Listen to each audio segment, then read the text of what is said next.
your forecast first. Sponsored by Matex Heating, Cooling, and Plumbing. Well, good evening to you. A rainy, cold, windy day out there, and for some, snowy. We've got snow changing over up into portions of Ford and Iroquois County. Here's the good news. A lot of the moisture is going to be out of here by the time this cold air gets in and changes things over. But we think still a brief period of some wintry precipitation is going to be possible. But we're already seeing the kind of the back edge of this already inching its way through. But attention is going to turn to the wind and the cold. Look at these wind gusts. 37 miles an hour in Effingham, and we're going to keep it that way through much of tonight. Temperatures aren't terrible right now, but they are going to absolutely tank through tonight. Wet pavements there on Neal Street. Snow showers, rain, a little wind. We'll talk about the real cold when it arrives when we come back. WCIA 3 News starts right now. Now on WCIA 3 News. A new police unit in one city is targeting illegal guns. How many they've been able to seize. Plus, Republicans are taking aim at the criminal justice bill today, why they say it puts survivors of violent crimes at risk. And we told you about a suspicious van that had one community on high alert, why police say it's nothing to be worried about. You're watching your local news leader. This is WCIA 3 News at 5. This is something that we look at and say, hey, we're moving in the direction we want to go. He's talking in terms of gun violence. Some new police units in Danville are getting guns off the streets. Good evening. I'm Paul Cicchini. And I'm Jennifer Roscoe. Last spring, we told you about those new units. They work on what's called problem-oriented policing and community housing. These are separate from regular patrols. WCIA 3's Courtney Bunting is live in our newsroom. Courtney, so what have they been able to do?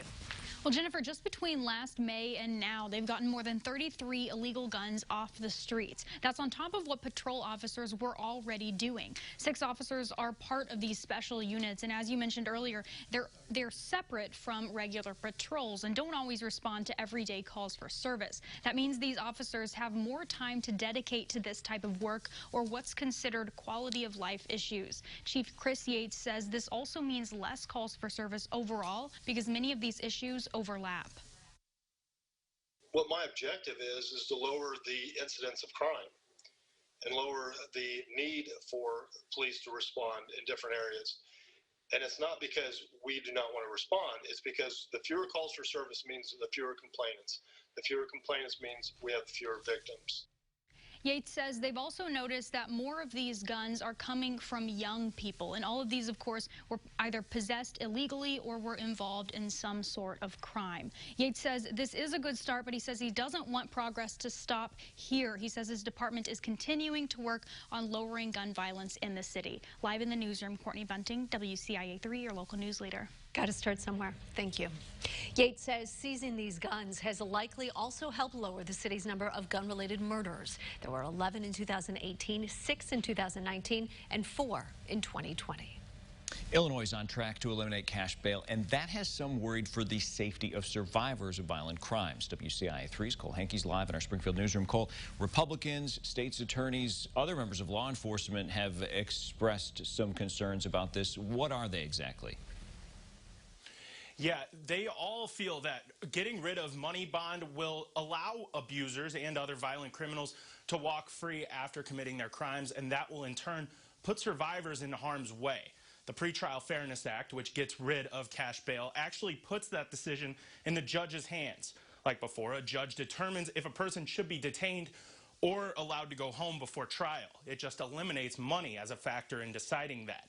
The elimination of money bond was supported by groups like the Coalition Against Domestic Violence. They worked on the legislation with the Coalition to End Money Bond for over a year, and they believe concerns of survivors were taken into account.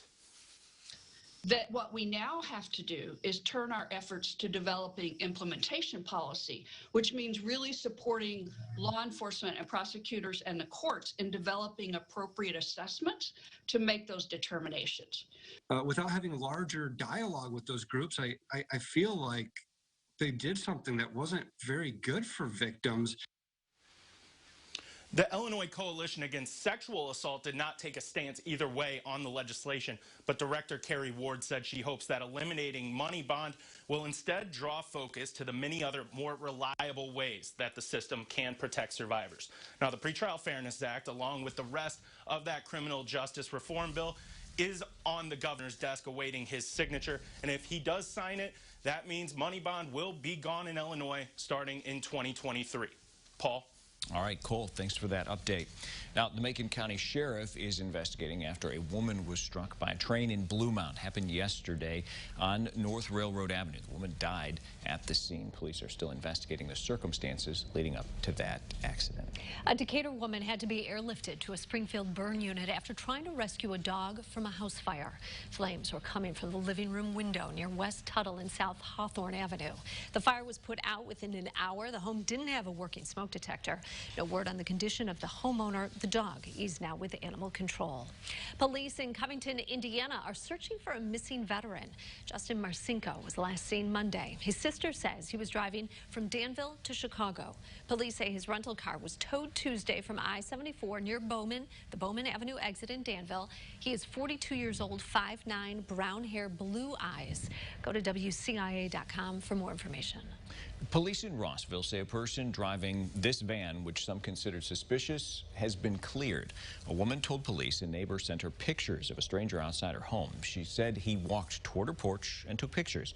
The police chief says the driver was delivering packages. They were able to get in touch with the company to confirm nothing was wrong. The city of Urbana held a virtual lottery today to determine ballot placement. This is for candidates seeking election in the April 6th consolidated election. The Republican Party was drawn first, so candidates in that party will appear first on the ballot. Party for Socialism and Liberation was drawn second, followed by the Democratic Party. There's still time for voters to register online for the election. That deadline is February 7th at midnight. Here's a look at today's COVID-19 numbers statewide. The 7-day positivity rate continues its slow drop. It's now at 4.4%. The state is reporting more than 3,300 new cases, 69 where people have died. More than 62,000 people were vaccinated yesterday. The 7-day rolling average is nearly 47,000.